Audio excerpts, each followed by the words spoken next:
Okay, so now we're moving towards the left hand side.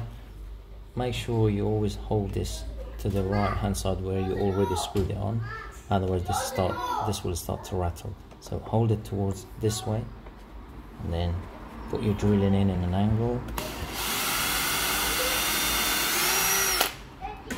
Make sure you put the screws in an angle as well.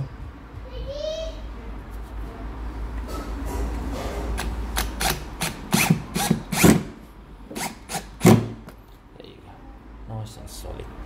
It's all done. And drill and plug the top hole and drill and plug the other top holes, and this will be done so nicely and it will look absolutely fantastic. Okay, now putting the top screw in.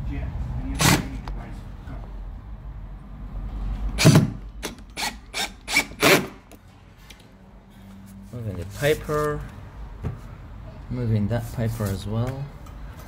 Now you can see how good that is centralized.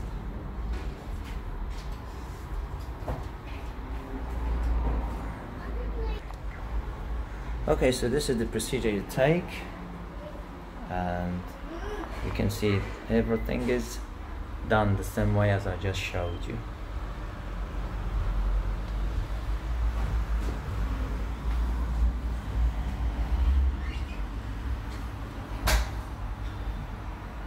Hope this has helped you guys, and whenever you do your own staircase, if you ever think of this kind of design, go for it, and hopefully this techniques has helped you.